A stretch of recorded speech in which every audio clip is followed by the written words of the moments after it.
You think you have time?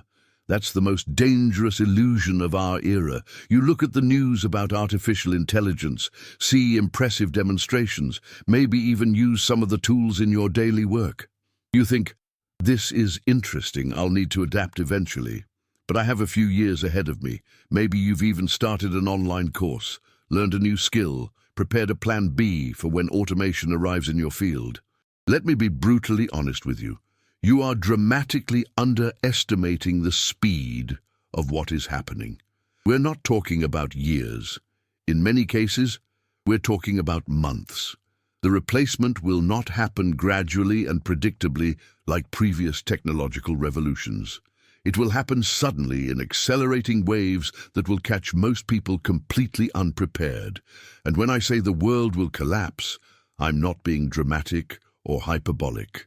I'm being precisely descriptive about what happens when the fundamental systems that keep civilization running are simultaneously destabilized at a speed that exceeds our collective capacity to respond. Let's talk about speed, because this is the aspect that almost no one is understanding correctly. Technology doesn't advance linearly. It advances exponentially. This means that progress that took 10 years to happen will happen in 5 years in the next iteration, then in 2.5 years, then in just over a year. We are on the part of the exponential curve where things start to get vertical. ChatGPT was launched just over 2 years ago and has already completely transformed how millions of people work. Current models are exponentially more capable. In a year, what we consider impressive today will seem primitive. In 2 years, capabilities that today seem like science fiction will be commercial reality. The window between now and massive automation is not a decade. It's a blink of an eye in historical terms. Let me give you concrete examples from specific sectors to illustrate this speed. Customer service employs tens of millions of people globally. Chatbots and advanced virtual assistants can already handle the vast majority of interactions without human intervention. Companies are discovering they can cut 80–90% of their customer service teams and still offer better, faster service, available 24/7. This isn't a plan for 5 years from now, it's happening now. Accountants and finance professionals, millions of them, are seeing AI software perform complex reconciliations, prepare financial statements, even identify fraud and optimize tax strategies. Work that once required entire teams is now done by a system with minimal supervision. Programmers, ironically, the creators of much of this technology, are seeing tools that generate complete functional code from natural language descriptions. Junior developers are becoming obsolete because AI does their jobs better and faster. Senior developers have perhaps a few years before the same thing happens to them. Graphic designers, illustrators, digital artists, this entire creative category that we thought was exclusively human is being devastated by image and video generation tools. Companies are discovering that they no longer need to hire designers to create assets, logos, entire campaigns. They can simply describe what they want and have multiple options in minutes. Video editors are seeing software that automatically edits, adds effects, and even creates entire videos from scripts. Journalists are reading AI-written articles that are indistinguishable from human work, which can be produced in volumes and speeds impossible for humans. Teachers and tutors are competing with personalized educational systems that adapt to each individual student, possessing infinite patience and constant availability. Doctors are seeing diagnoses being made by algorithms with superior accuracy. Lawyers are discovering that document review and legal research, work that once sustained armies of junior associates, is now done by systems in a fraction of the time and cost. The list goes on indefinitely, because the truth is that virtually every knowledge-based profession is vulnerable. And we're not talking about theoretical future vulnerability.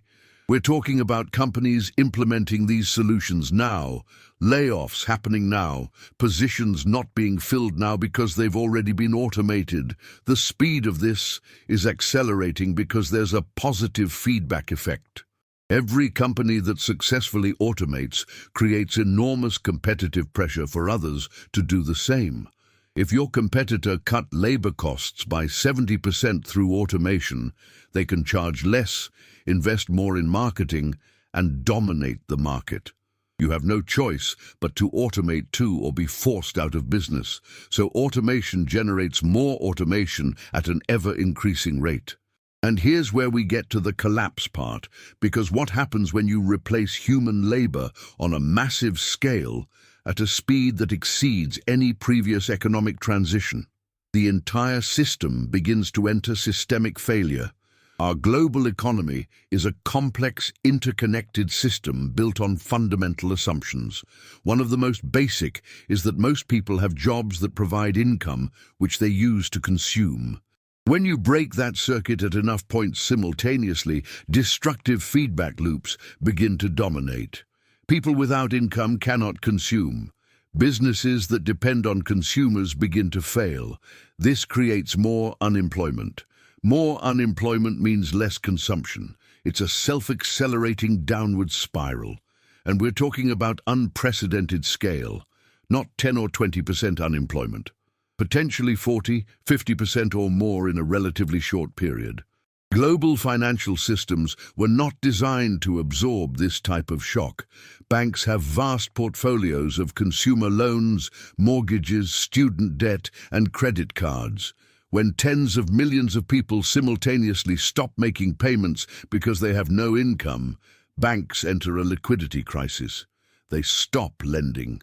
Credit, which is the oil that keeps the modern economy running, evaporates. Companies that depend on credit for day-to-day operations begin to fail, even if they are fundamentally viable. Stock markets panic because nobody knows how to price companies in an economy that is being fundamentally reorganized. We may see downturns that make 2008 seem like a minor hiccup. And unlike 2008, where the problem was specific to certain financial instruments, this time the problem is structural and fundamental to the nature of the economy. Governments are facing unprecedented fiscal crises. Tax revenues are plummeting because unemployed people are not paying income tax and struggling businesses are paying less corporate tax. But at the same time, demand for government services is exploding. Unemployment insurance, social assistance, public health, all are under massive pressure. Governments are forced to choose between cutting services when they are most needed or incurring unsustainable deficits. Many will try the latter, leading to sovereign debt crises. Countries may default. Currencies may collapse under inflation. The international monetary system that keeps global trade functioning could become destabilized in unpredictable and dangerous ways. Infrastructure begins to collapse because maintenance requires resources that governments in crisis don't have. Roads deteriorate. Bridges become unsafe. Water systems develop problems. Electrical grids, already fragile in many places, begin to suffer more frequent and prolonged blackouts. This creates additional economic costs and further deterioration in quality of life. And unlike normal times when you can focus resources on more critical problems, now everything is critical simultaneously and resources are radically limited. Healthcare systems are collapsing. People who lost their jobs lost their health insurance, but they continue to get sick. Hospitals are overwhelmed with patients who can't afford it, who postponed care until they became emergencies. Medical staff are under unimaginable stress, and mental health epidemics explode as depression, anxiety, and trauma become the norm. Mental health systems, already utterly inadequate, are completely overwhelmed. Suicide rates skyrocket. Substance abuse explodes. Domestic violence increases dramatically, and all of this creates further strain on systems that are already failing. Public safety is in crisis. Crime increases dramatically as desperate people do desperate things. But at the same time, police budgets are cut by governments in fiscal crisis. You have more crime and less capacity to deal with it. In the most affected areas, civil order can begin to break down completely. Areas emerge where police simply no longer enter, where gangs or local militias take control. Failed states are not just a phenomenon of poor countries. When pressure is sufficient, any governmental structure can fail. Educational systems collapse. Schools depend on tax funding that has evaporated. Teachers are laid off en masse. Programs are cut. Schools close. But more fundamentally, when children look around and see that education has led nowhere for their parents, they lose faith in the entire system. Dropout rates skyrocket. An entire generation can grow up without adequate education, creating a human capital deficit that persists for decades. Social tensions erupt in predictable but no less devastating ways. When resources are scarce and the future seems hopeless, people look for someone to blame. Latent ethnic, racial, and religious divisions explode into open conflict. Immigrants are blamed. Minorities are attacked. Scapegoats are found, even when they have no real connection to the causes of the problems. Intergroup violence can escalate rapidly, especially in societies that already have histories of ethnic or religious tensions. Political systems enter an existential crisis. Democracies depend on citizens who have a stake in the system, who believe their voices matter, who see a possible future within the existing structures. When all of this disappears, democracies become fragile. Authoritarian movements emerge promising order and simple solutions. Demagogues gain power. Democratic institutions are eroded or destroyed. In extreme cases, coups d'état, civil wars, total collapse of political order. And don't think that rich and stable countries are immune. History shows that no political system is invulnerable when pressure is intense enough. International trade collapses as countries turn inward, trying to protect their own populations, erecting trade barriers, and nationalizing industries. Global supply chains, already complex and fragile, begin to fragment. This creates shortages of goods, additional inflation, and more economic pressure. Some countries may try to solve problems through military adventurism, seizing resources from neighbors and creating zones of influence. The risk of international conflict, including between nuclear powers, increases dramatically. The environment suffers collateral damage. When societies are in survival mode, environmental regulations are the first to be abandoned. Resource extraction accelerates without regard for sustainability. Pollution increases. And ironically, the capacity to implement technologies that could help with climate change is destroyed because it requires stability, long-term investment, international cooperation, all of which disappear in a collapse scenario. Science and technology are suffering setbacks. Advanced research requires stability, resources, and collaboration. When all of this is in crisis, scientific progress can stop or even reverse. Scientific talent is lost. Knowledge is lost. Research infrastructure deteriorates. We can lose decades of potential progress. Culture and art are entering a dark age. When people are focused on basic survival, cultural production suffers. Cultural institutions close. Artists struggle to survive. And cultural diversity itself may be threatened as globalization reverses and societies fragment. And through all of this, there is a cruel and devastating irony. The technology that caused this collapse continues to function perfectly. The AIs still operate, the robots still produce, the technical capacity to create material abundance exists, but it is concentrated in the hands of a tiny elite while billions suffer.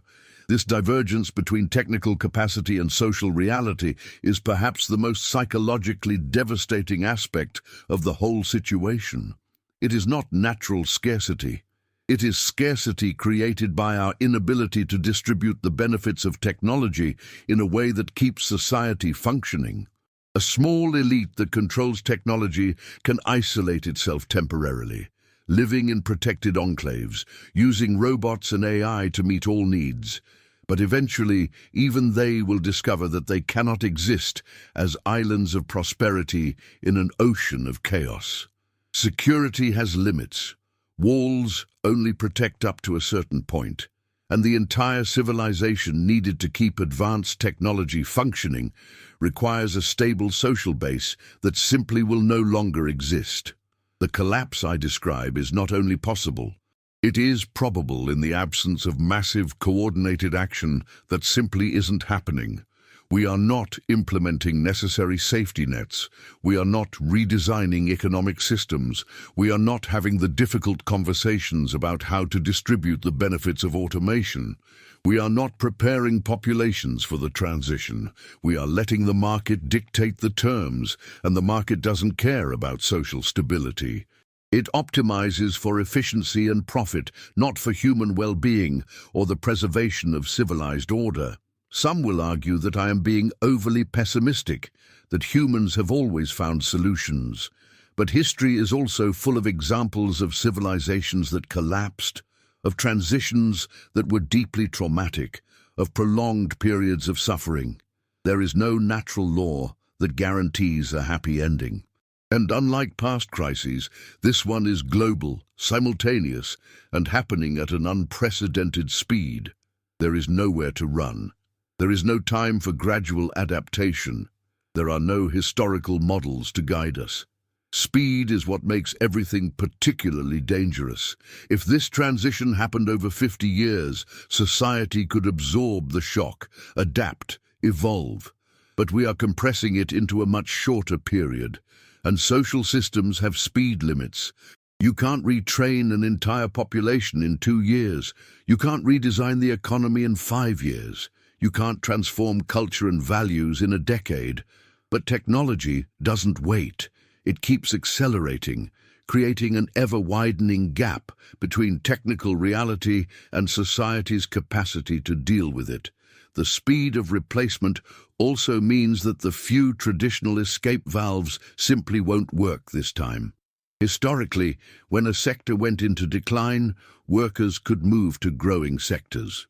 Coal miners became factory workers became service workers, but when all sectors are being automated simultaneously, where do you go? You can't retrain for an area that will also be automated before you complete your training. It's like trying to jump from one sinking boat to another sinking boat, and companies have no incentive to slow down. In fact, they have every incentive to accelerate. The first company to fully automate gains a massive competitive advantage. It can charge less, expand faster, dominate markets. Other companies are forced to follow or die. It's a race to the bottom in terms of human employment, and no one can voluntarily slow down without committing economic suicide. So even CEOs who personally care about social impact, and many don't, have no real choice. The system forces them to continue. Younger workers face a particularly cruel situation. They were raised with the promise that if they studied, worked hard, and did everything right, they would have opportunities and security. Now they discover that the rules have fundamentally changed. The student debt they took on for education that was supposed to guarantee a future can become a burden for qualifications with no market value. The frustration, anger, and sense of betrayal this generates cannot be underestimated. It is perfect fuel for radicalization and extremism. Multi-generational families will be torn apart under pressure. Parents who can no longer support adult children who can't find jobs. Young couples who indefinitely postpone having children because they lack economic stability. Elderly people whose retirement savings were wiped out in market crashes, having to depend on children who are also struggling. The tensions this creates can destroy otherwise strong relationships. And children growing up in this environment of constant stress, insecurity, and conflict carry traumas that shape their lives and perpetuate cycles of dysfunction. The criminal justice system will be completely overwhelmed. Massive increase in crime, but budgets cut, courts clogged, prisons overcrowded beyond capacity, and when the justice system fails, people begin to take justice into their own hands. Vigilantism increases. Revenge violence becomes commonplace. In the most affected areas, something akin to anarchy may emerge, where physical force is the only law that matters. Refugees and mass migration will create unprecedented geopolitical tensions. When entire countries experience complete economic collapse, people will desperately try to reach more stable places, but these places will also be under pressure and increasingly less receptive to accepting refugees. Borders will be militarized. People will die trying to cross.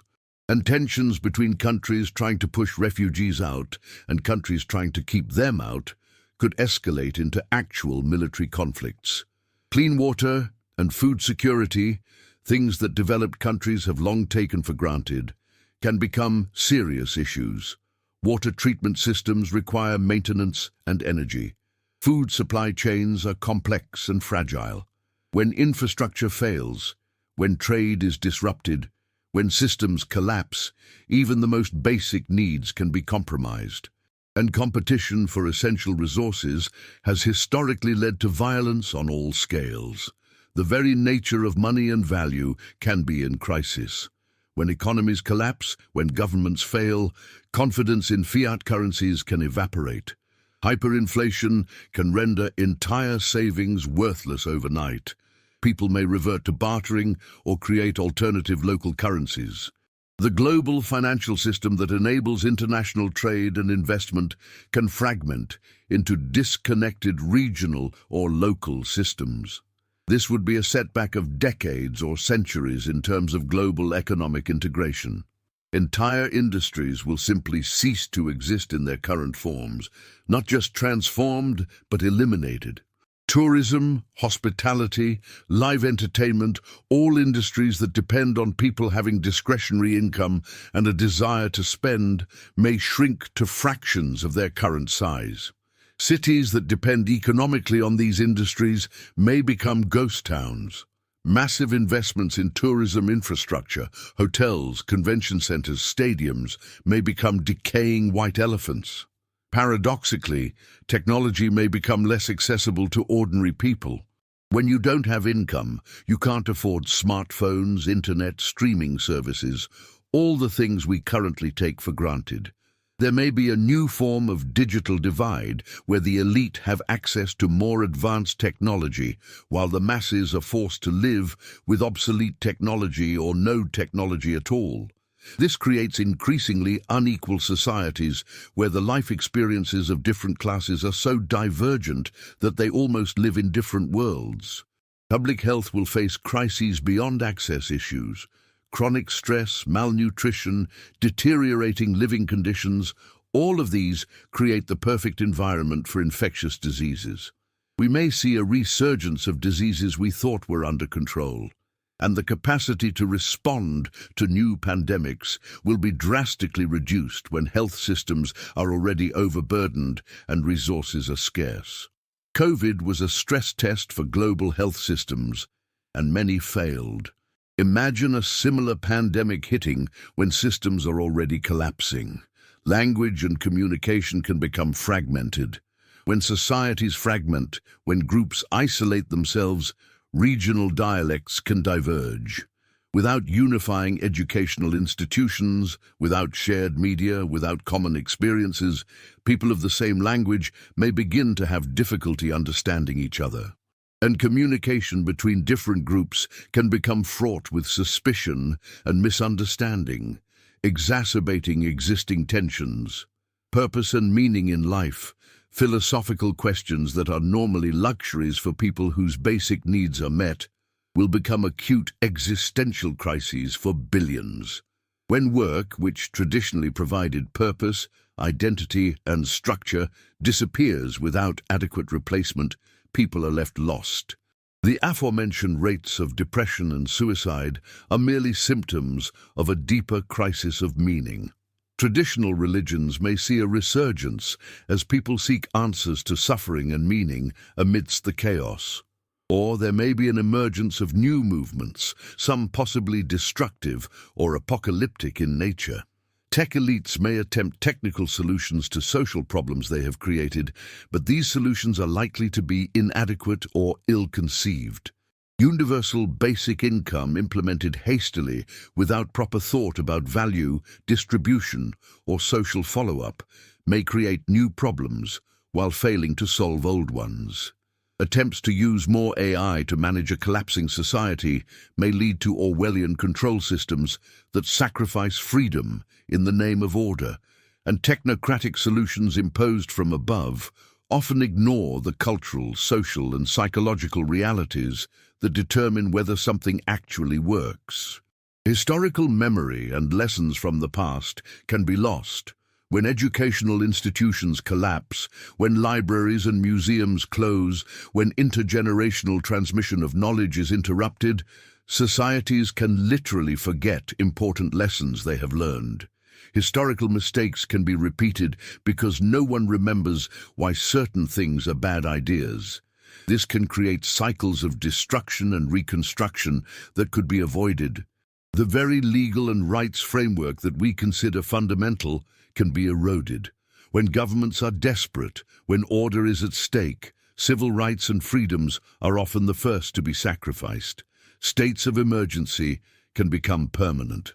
Martial law can be declared. Mass surveillance can be implemented. Dissent can be suppressed. And once these freedoms are lost, regaining them is infinitely more difficult than preserving them. International relations and diplomacy can deteriorate to levels of hostility not seen since the Cold War or before. When countries are in domestic crisis, when they need someone to blame, foreign states are convenient targets. Nationalist propaganda increases. Border incidents escalate. Economic sanctions are imposed. And in an environment of extreme tension with broken communication and widespread misinterpretation, accidents can happen that start conflicts that nobody really wanted. Oceans and space, the last frontiers we imagined exploring, may become inaccessible. Exploration and colonization require sustained investment, political stability, and international cooperation. All of this disappears in a scenario of collapse. Dreams of maritime cities or space colonies that seemed within reach may be postponed for generations, while humanity grapples with more immediate terrestrial crises. The legacy we leave for future generations will be one of missed opportunities and wasted potential. We had the technology to create abundance, to solve diseases, to explore the universe. But we failed to solve the social problem of distribution, to create systems that ensured benefits were shared. And this failure may condemn generations to a prolonged period of suffering that could have been avoided. So when I say you'll be replaced faster than you think, I'm literally talking about months or a few years, not decades. When I say this is just the beginning, I'm talking about the first wave of many, each coming faster than the last. When I say the world will collapse, I'm not predicting some distant apocalyptic scenario. I'm describing a process that has already begun, whose signs are already visible to those paying attention, and which will accelerate dramatically in the coming years.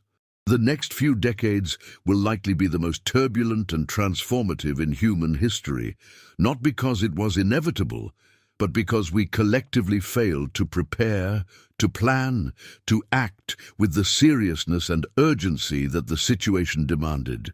And now, we are just trying to hold on while the world as we know it crumbles around us and something new, something uncertain, something potentially much darker emerges in its place.